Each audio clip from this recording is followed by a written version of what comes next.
Autrefois, cette réserve africaine était le paradis des éléphants. Il est énorme. Mais c'est devenu un enfer. On a donc appelé des experts. Tout va bien. Ça va. Tu calmes. Joyce a vu quelque chose.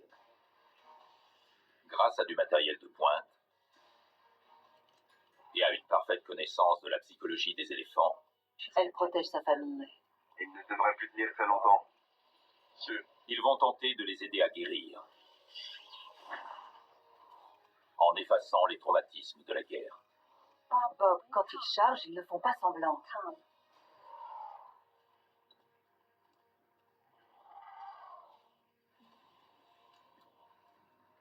La plupart des touristes viennent en Afrique pour voir les animaux sauvages. Ils déboursent des fortunes pour la magie d'un face-à-face. Ils s'approchent toujours plus près, jusqu'au jour où...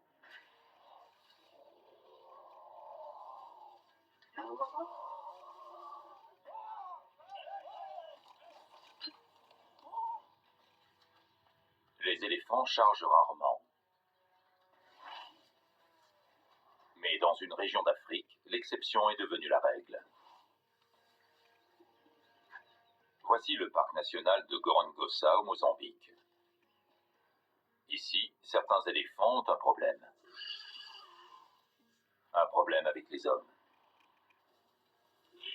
Leur comportement met leur vie et celle des touristes en danger.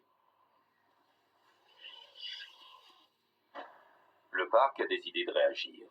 C'est ici que Bob et Joyce Poole entrent en scène. Tu les vois là-bas? Tu les vois? Où sont-ils allés? Arrête-toi ici. Ils sont frères et sœurs et ils comprennent les éléphants mieux que quiconque. Elle approche d'un pas décidé. Oh oh. Joyce, elle vient vers nous. Elle arrive. Monte dans la voiture. Ça va, tout va bien. Leur mission est d'aider ces éléphants à guérir des nombreux traumatismes qu'ils ont subis. Qu'est-ce qui a bien pu arriver à cette femelle? Ces traumatismes ont eu lieu il y a des décennies. Une guerre civile de 16 ans a ravagé le Mozambique. Le parc national de Gorongosa se trouvait au centre du conflit. Ce joyau africain s'est transformé en abattoir. C'est une histoire malheureusement très courante en Afrique. À l'époque, les soldats ont tué la quasi-totalité des grands animaux du parc. Les éléphants ont été décimés. Leur ivoire servait à acheter des munitions et des armes. À la fin de la guerre, plus de 95% des éléphants étaient morts. Seuls quelques spécimens traumatisés ont survécu.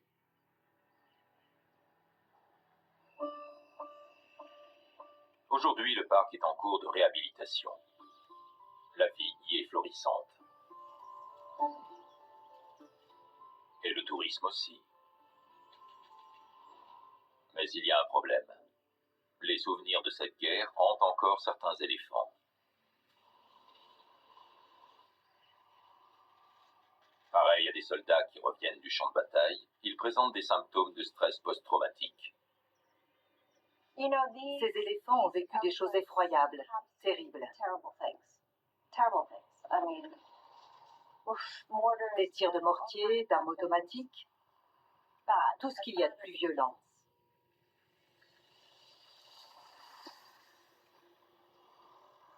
Le retour de véhicules, même s'ils ne sont pas hostiles, ravive les souvenirs de la guerre. Un simple bruit les replonge dans un enfer qu'ils semblent ne pas pouvoir oublier. Et parfois, ils se rebiffent. Ils renversent des véhicules, saccagent des champs, mutilent ou tuent des villageois.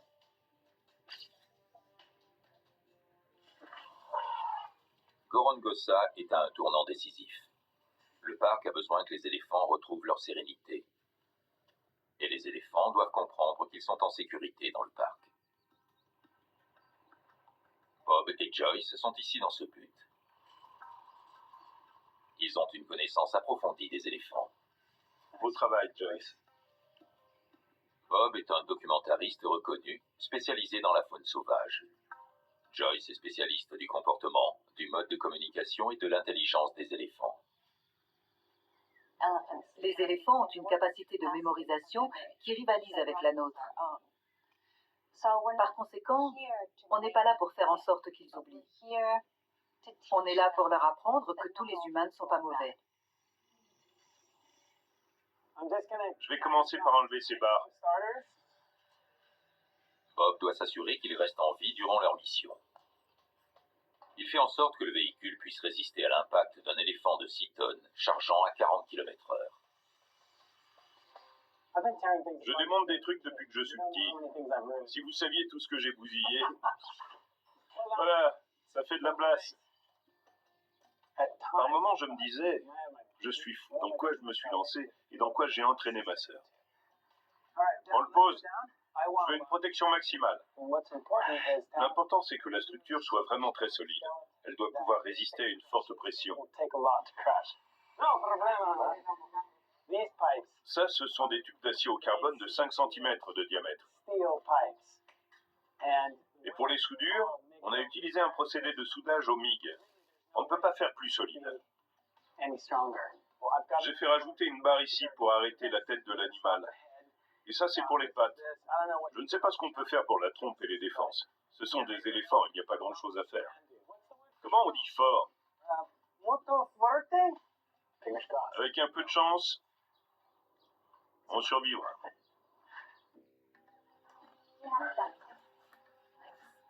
Ma sœur est sans doute une des plus grandes spécialistes des éléphants d'Afrique. Elle a une incroyable capacité à interpréter leur comportement. C'est le fait de comprendre les éléphants, de savoir ce qui se passe dans leur tête, qui va m'aider à Gorongosa. Ils espèrent se servir des connaissances de Joyce pour guérir les éléphants. Leur faire comprendre que les gens et les véhicules ne sont plus une menace. Ils doivent les convaincre qu'aujourd'hui, pour la première fois peut-être, des hommes viennent en amis.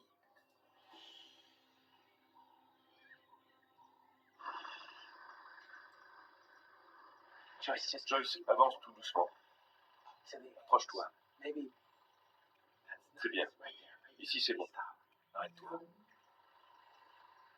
C'est leur première rencontre. Bob et Joyce commencent doucement. Ils se mettent face au vent et parlent à voix basse. C'est magnifique. Les éléphants ont une mémoire phénoménale et ils vivent très vieux. Parmi eux, il y en a donc beaucoup qui se souviennent d'avoir perdu une mère, une grand-mère, une sœur ou un petit. Ce sont des animaux intelligents qui ont un comportement social très développé et qui sont probablement capables de vengeance. Ils sont suffisamment intelligents pour avoir gardé de cette expérience une blessure profonde. Une blessure qui a dévasté des familles d'éléphants. Beaucoup sont devenus orphelins pendant la guerre. À présent, ils se retrouvent chefs de famille sans avoir reçu les précieux enseignements de leurs aînés. À la tête d'une harde, on trouve la femelle la plus âgée, la matriarche, qui est responsable de la sécurité du groupe. Tandis que cette matriarche sort de l'eau avec sa famille, Bob et Joyce passent à l'action. À droite, toute. Il est temps de voir comment elle réagit face au véhicule. Bon, stop, on s'arrête. Ils sont là, c'est ça? À présent, la thérapie peut commencer. Ma stratégie consiste à m'approcher des éléphants et dès que je perçois chez eux de la nervosité ou de l'inquiétude à cause de ma présence, je les laisse se calmer. C'est la matriarche? Oui, je crois que c'est elle. Je ne pense pas qu'ils vont fuir. On devrait s'approcher. Je vais essayer.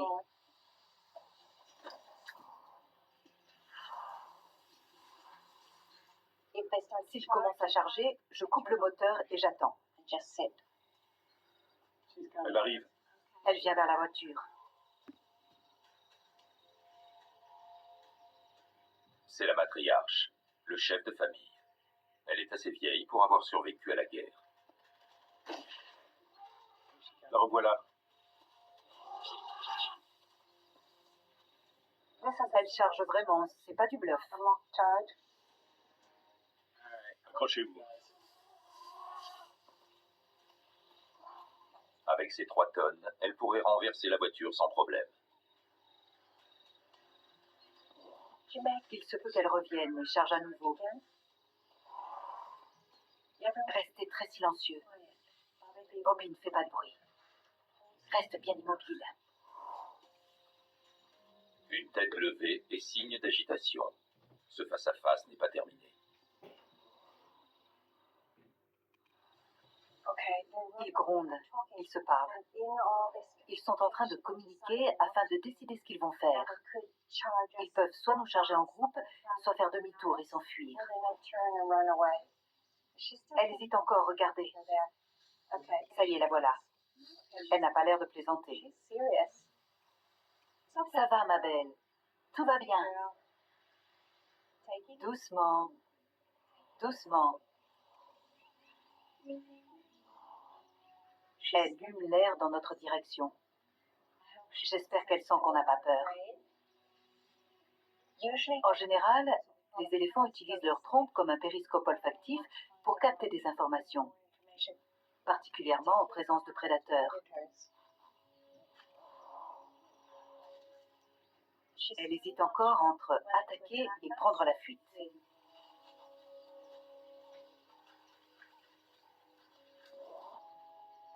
Finalement, les éléphants s'éloignent. Mais ce n'est que le début de l'apprentissage. J'espère que ce qu'ils retiennent, c'est qu'on ne leur veut aucun mal.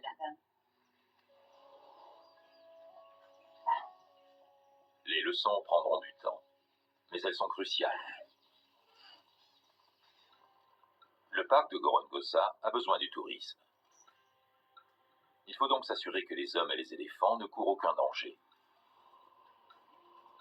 Les guides chauffeurs de safari sont en première ligne.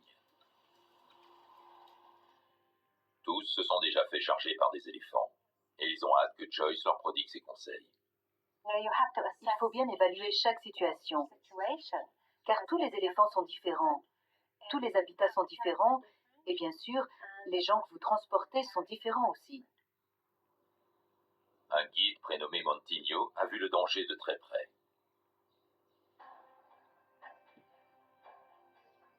La journée avait bien commencé pour ces 5 passagers qui avaient réussi à voir un groupe d'une 50aine d'éléphants. Soudain, les passagers m'ont averti qu'il y avait un gros éléphant sur la route. C'était une femelle. Oui, elle s'est dirigée vers nous. Elle a mis un coup de tête sur la voiture. L'éléphant enfonce le capot et commence à pousser le véhicule. J'ai dit aux passagers de s'accrocher. Elle a reculé un peu pour prendre de l'élan et elle m'a éjecté. L'animal renverse le véhicule dans un fossé. Par chance, personne n'est blessé, mais tout le monde est sous le choc. Je n'ai pas eu peur, car ça semblait irréel. Un jour, un éléphant a transpercé l'avant de la voiture avec une de ses défenses, et je me suis mise à crier sur lui. Dans ce genre de situation, quand le véhicule commence à décoller du sol, il faut bien faire quelque chose. Je crois vraiment que vous avez raison d'approcher doucement, de rester à distance, de couper le moteur et d'y aller progressivement. Soyez attentifs à leurs oreilles, à ce qu'ils font avec leur tête. Parmi ces populations d'éléphants, certains ont vécu des expériences effroyables. Et c'est ça qui les a rendus agressifs. Il faut donc éduquer les gens, mais aussi les éléphants.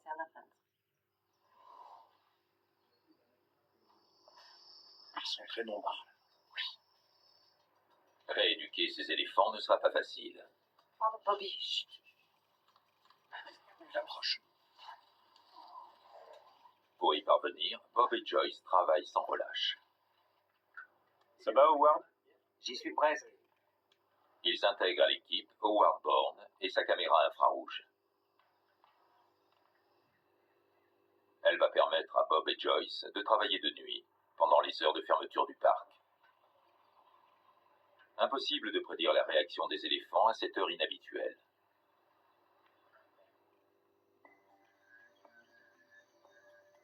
Les images infrarouges laissent entrevoir un monde secret. La caméra repère toutes sortes d'animaux. Des buffles, des phacochères, des babouins,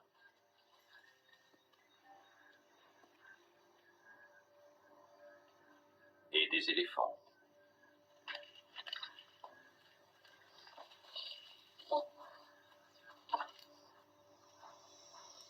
C'est extraordinaire. Il se dirige vers la clairière. C'est parfait. Je peux voir? Oui, regarde, c'est génial. Superbe, c'est magnifique. Incroyable. On les croirait éclairés par la lune. Tu vas pouvoir observer leur comportement dans l'obscurité. Oui, c'est génial. Regarde leurs oreilles. Toutes ces veines. Ça sert à réguler leur température. Le sang afflue dans les veines et ils agitent les oreilles pour refroidir leur corps.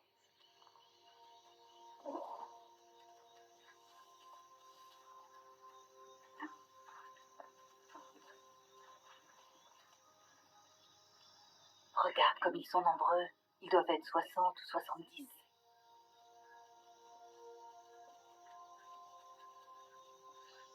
Rapprochons-nous pour voir ce qu'ils font.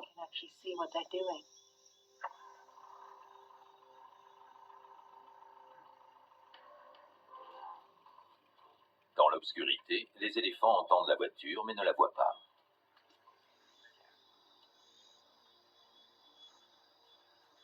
La matriarche s'avance. Elle est imposante. Oui, Regarde, elle écoute. elle est sur le qui-vive. C'est l'instant de vérité. Va-t-elle tolérer le véhicule ou l'attaquer? C'est vraiment dingue. Elle garde son pied en suspension. Elle se demande quoi faire. Elle évalue la situation.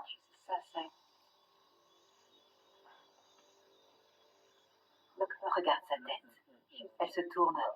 Elle vient vers nous. Oh oh.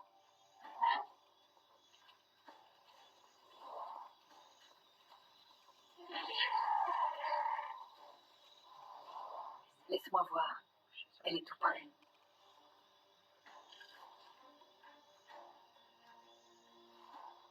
C'est incroyable. Sa famille l'a rejointe. Le groupe se réfugie derrière la matriarche.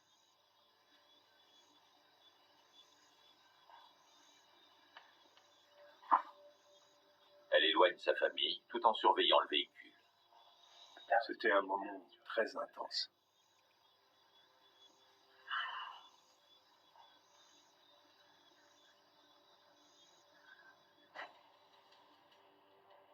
Les semaines suivantes, Bob et Joyce travaillent jour et nuit avec les éléphants. Oh, Joyce. Ils voient ce qui les fait réagir, ce qui les effraie et déclenche leur fureur. Elle arrive. Il faut essayer de se mettre à leur place. Il faut imaginer ce qu'on ressentirait si on avait grandi en étant attaqué par des éléphants. Il est évident qu'ils nous feraient peur. Pour eux, c'est pareil.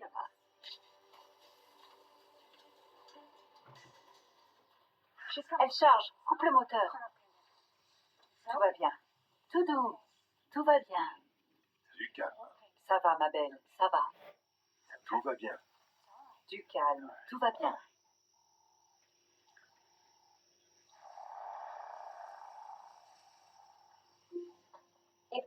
Si un éléphant charge, je lui parle d'une voix douce, où j'émets un son caractéristique, comme ça.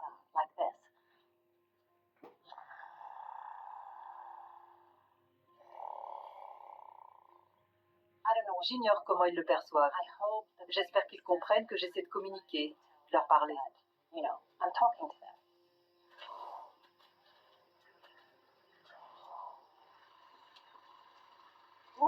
J'aperçois des éléphants un peu plus loin. Dans la clairière? On dirait des mâles. Arrête-toi ici. Jusqu'à présent, Bob et Joyce ont eu affaire à des matriarches. Cette fois, ils sont confrontés à des mâles. En Afrique, les grands mâles ne se mêlent au hard que lorsqu'ils veulent s'accoupler. Inutile de faire remonter des souvenirs de la guerre pour déclencher leur agressivité. Ne bouge plus. Oh oh. Regarde la taille de celui-ci. Il est énorme. Ces géants peuvent peser jusqu'à 6 tonnes. C'est 2 fois plus que n'importe quelle femelle. Regarde ça, son oreille est déchiquetée. Joyce a passé plus de 30 ans à étudier des éléphants mâles. C'est elle qui a découvert que les éléphants d'Afrique connaissent périodiquement un état de désir sexuel et d'agressivité exacerbé, appelé must. Ils deviennent alors imprévisibles et atteignent le summum de leur puissance. C'est visiblement le cas pour ce colosse. Rien qu'à la taille de sa tête et à sa posture, je sens qu'il est en période de must. Pourvu qu'il soit amical. Non, sûrement pas. Pourquoi il le serait? C'est un mâle en période de must. Il n'a pas l'air de plaisanter. Prends le volant, prépare-toi à reculer. Je fais demi-tour. Joyce met la voiture dans l'autre sens au cas où il faudrait fuir. D'accord. Bien vu, Joyce. On ne pourra pas le distancer en marche arrière. C'est un mâle en période de must.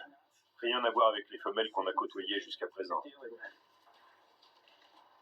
Allez, on termine ça et on y va.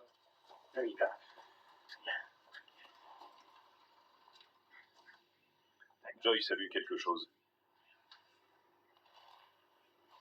Ce grand mâle est en train de se diriger vers la piste. Voyons ce qu'il fait. Joyce, Oui, je te sens un peu stressée. je n'aime pas être là où je ne peux pas. Ça alors? Regarde. Non, non, ne pars pas tout de suite. Bob, quand ils chargent, ils ne font pas semblant. Je sais.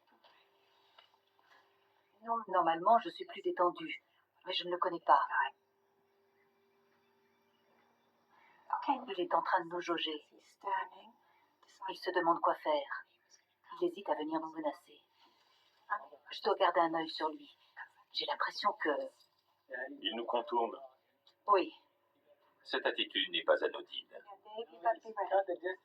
C'est une façon pour les mâles en période de must d'évaluer un adversaire. Et celui-ci n'est pas prêt à renoncer.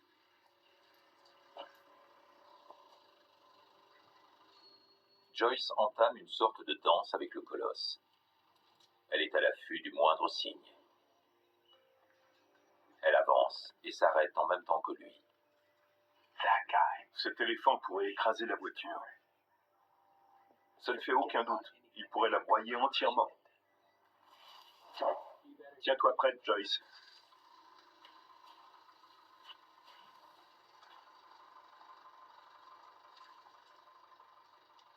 Avance encore.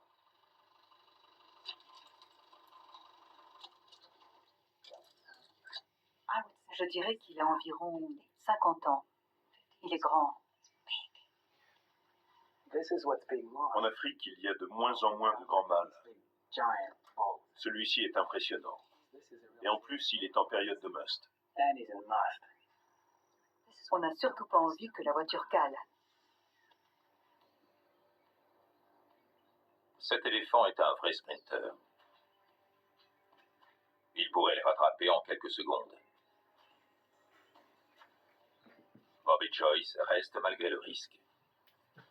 Ce mâle doit apprendre comment se comporter à proximité de véhicules. Si on fait ça, c'est que des touristes vont se retrouver dans la même situation. Et plus cet animal sera habitué à la présence de voitures, plus il sera détendu. Tu te rends compte, cet animal a survécu à la guerre. Oui, Pourtant, il était déjà grand à l'époque. Comment il a fait? Si seulement on pouvait connaître son histoire. oui, S'il pouvait parler ce serait génial. en anglais. Je crois qu'il s'en va. Il part. Malgré cette agressivité, la présence de mâles en période de must est rassurante. Ces géants sont les reproducteurs qui assurent l'avenir de l'espèce. Pourtant, même si leur nombre augmente, les éléphants sont en danger. Et une fois de plus, la menace vient de l'homme. Regarde ça, Quoi? il y a un buffle. 13 000 buffles d'Afrique ont été tués pendant la guerre. Les hardes ont été décimés, mais le parc a introduit de nouveaux spécimens pour reconstituer la population. C'est le premier qu'on croise par ici. Voyons ça. Il y en a combien? Joyce, il marche sur 3 pattes. Oh, il a dû être pris dans un piège. Le piège d'un braconnier a arraché la patte de ce buffle. Joyce, c'est vraiment horrible.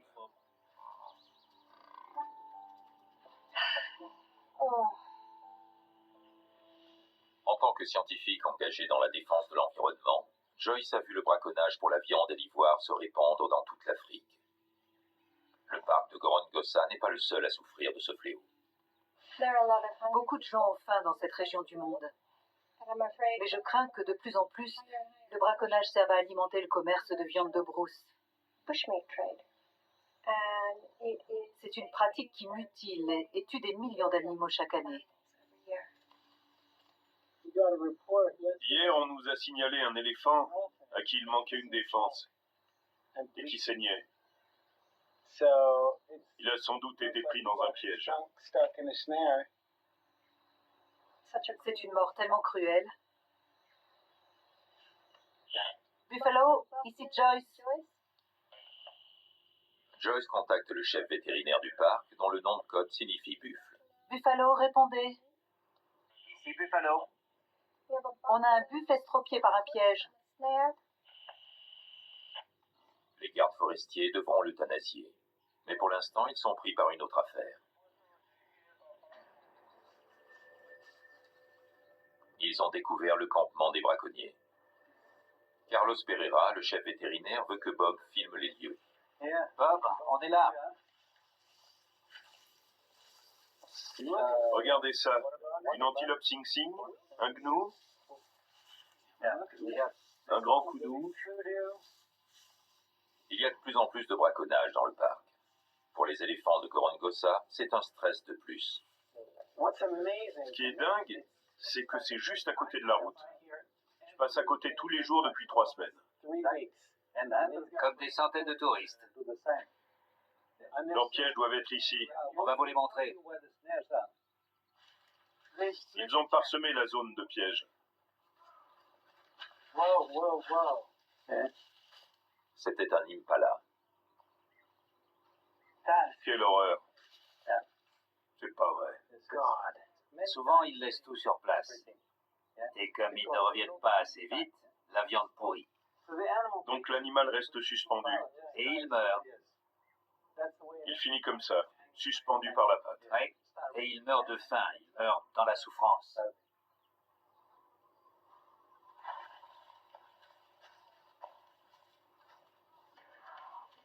Les éléphants de Gorongosa ne sont pas victimes du commerce de viande de brousse.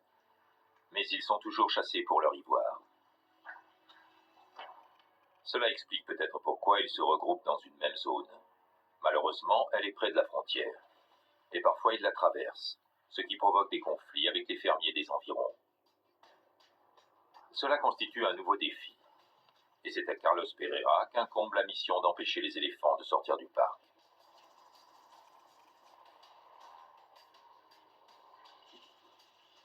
Les individus les plus susceptibles de passer la frontière sont de jeunes mâles en quête de nourriture. Tu l'as repéré? Il est là. Carlos doit les anesthésier et leur poser un émetteur pour pouvoir les pister. C'est stressant pour ces éléphants. Le bruit des hélicoptères doit leur rappeler des souvenirs douloureux.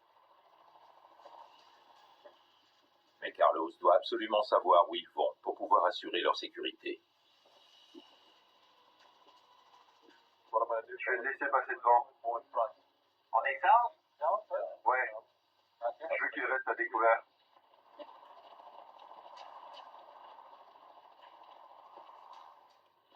Je reste un peu derrière lui. Pas trop loin. Je tirerai quand on sera au-dessus. C'est comme tu le sens.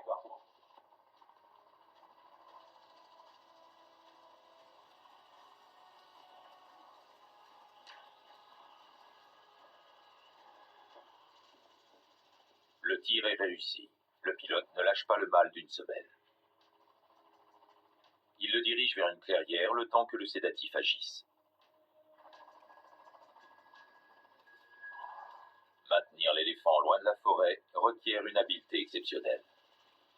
Je vais essayer de lui faire faire demi-tour. Il est un peu groggy. Il fatigue.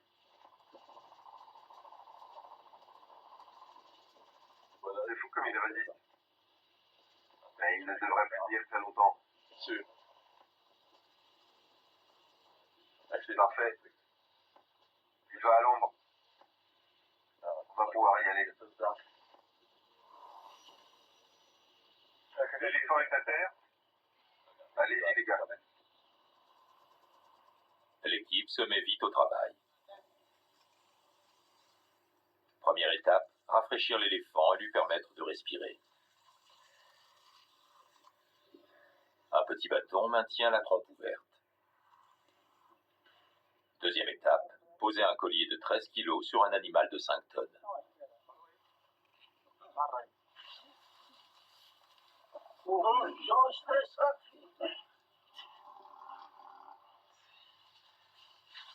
Il a mis du temps à s'endormir, mais tout a l'air d'aller. On se dépêche pour finir le plus vite possible. Les données GPS transmises par le collier avertiront les gardes forestiers si jamais l'éléphant franchit les limites du parc.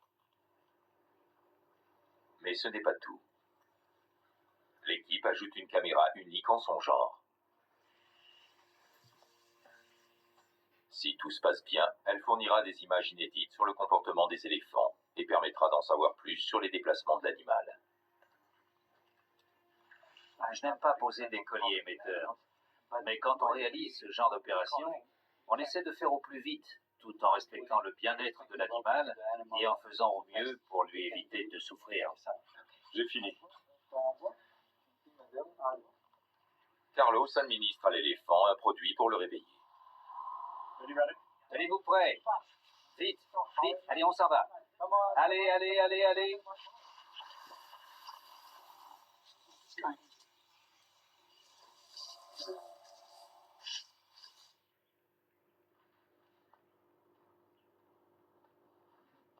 L'opération est un succès. Le caméraman le plus imposant de toute l'équipe de National Geographic s'apprête à dévoiler une facette encore inconnue des éléphants.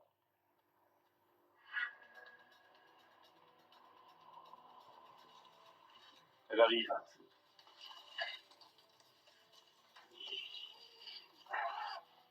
Bob et Joyce travaillent depuis plusieurs semaines avec les éléphants du parc. Laisse-la venir. Tu ne t'arrêtes pas? Ils se font encore charger tous les jours. Bien joué, Joyce. Beau travail. Et la nuit aussi. Ils arrivent. Ils viennent droit vers nous. Il y a même les petits. Elle est si près. Ces éléphants pourraient broyer la voiture. Mais à présent, c'est moins l'agressivité que la curiosité qui semble les pousser à charger. Ils tentent seulement de comprendre qui on est et ce qu'on fait. Ils essaient d'en savoir plus sur nous.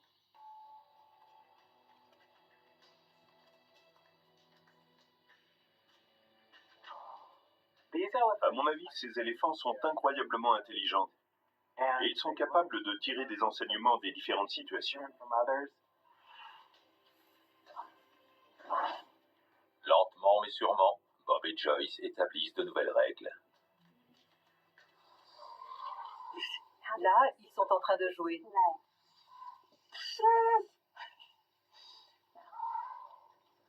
On sent qu'ils sont soulagés. Ils viennent de traverser la piste, ils sont détendus.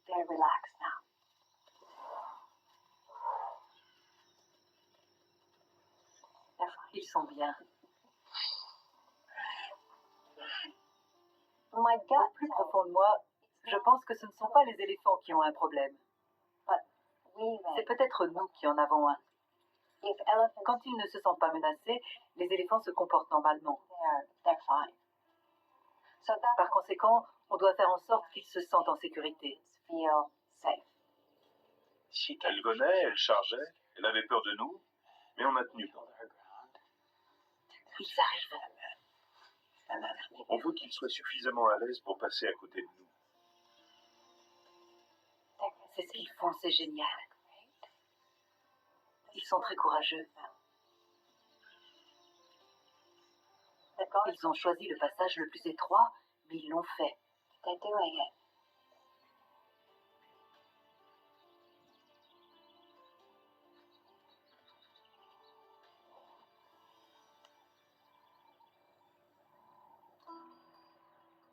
Les succès ne s'arrêtent pas là. Après 3 jours, la caméra s'est détachée du collier émetteur et a été récupérée.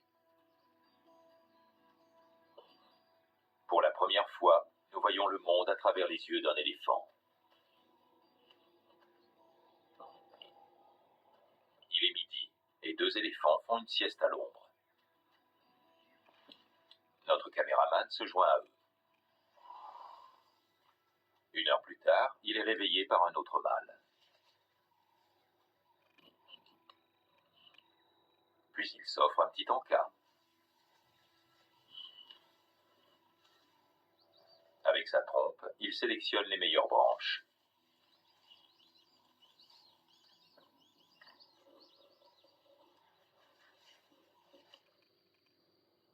Mais la nuit, c'est une autre histoire.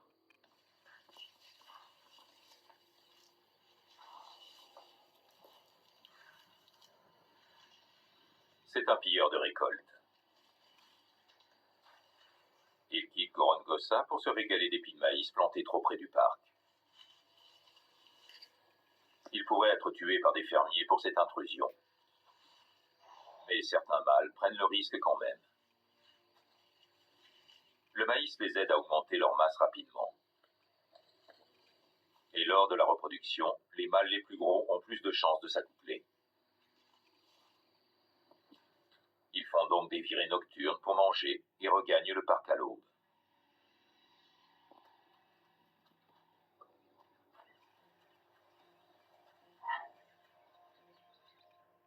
Les conflits qui opposent les fermiers aux éléphants sont un problème dans toute l'Afrique. Mais Gorongosa dispose d'un habitat vierge de 4000 km² qui n'attend plus que l'arrivée des pachydermes. Une dernière occasion se présente pour Bob et Joyce. Parviendront-ils à tenir les éléphants loin de la frontière? Ils mettent au point une expérience inédite mais risquée. Ils vont essayer de les attirer près de la voiture en utilisant leur langage. Joyce, je peux t'aider? Proche le haut-parleur. C'est bon, ça marche. Joyce est une des plus grandes spécialistes de la communication entre les éléphants. Elle a enregistré des milliers de sons et déchiffré leur langage. Joyce, t'as une idée du son que tu vas utiliser? Je vais voir. Elle a déjà réussi à attirer des mâles, mais jamais des femelles et leur famille. Bon, tu es prêt? Oui, je suis prêt.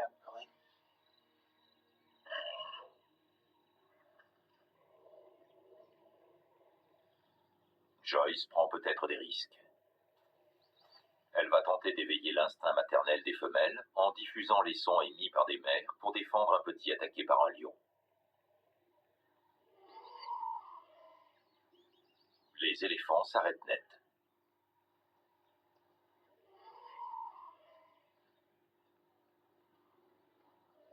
Ils arrivent.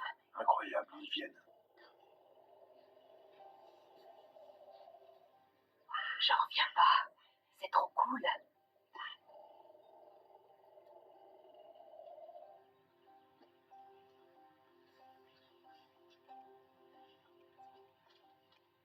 Ils arrivent. Les voilà. Je n'ai encore jamais réussi à attirer des femelles près du haut-parleur. Ce que je leur ai fait écouter, c'est le cri d'un petit, attaqué par un lion. Il y avait aussi les grognements menaçants des mères à l'intention du lion. Et en entendant ça, ils ont accouru. C'est tout simplement incroyable. Regardez, ils se précipitent pour apporter leur aide.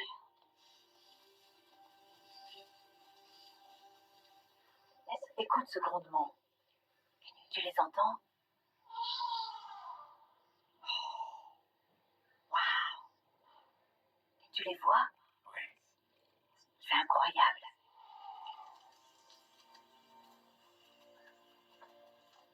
J'avoue que je ne m'attendais pas à une telle réaction. Je pensais que ça les ferait peut-être fuir. Mais au lieu de ça, ils viennent à la rescousse. Occupés à chercher le petit en détresse, les éléphants ignorent la voiture.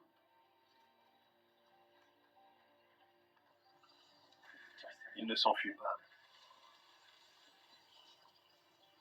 C'est magnifique. Ils continuent de chercher. Ils n'ont pas peur. Ils sont un peu perplexes. Mais en retrait se trouve la matriarche. Elle se rend compte que quelque chose ne tourne pas rond.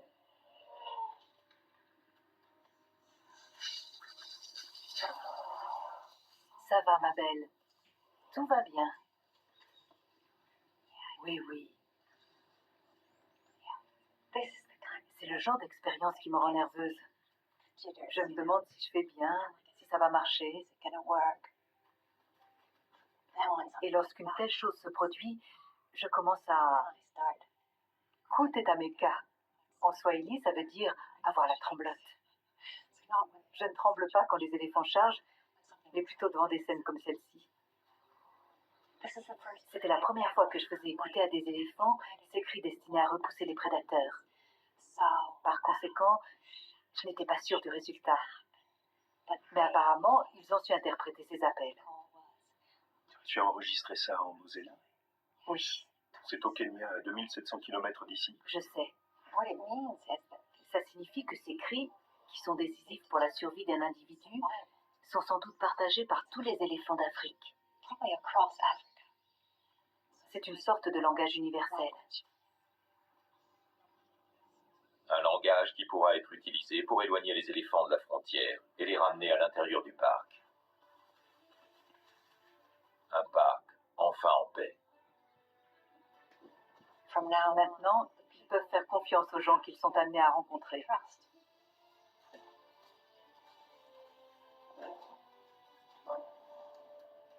On ne peut pas effacer le traumatisme qu'ont subi ces éléphants. Tu calmes. Ça va, ma belle, ça va. Tout va bien.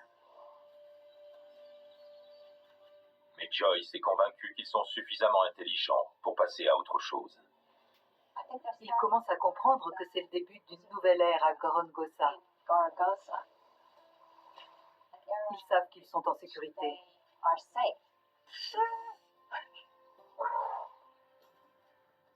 Et que les gens ne leur veulent pas de mal. Ce parc est une source de fierté nationale et il est promis un avenir radieux. Gorongosa bénéficie d'une deuxième chance.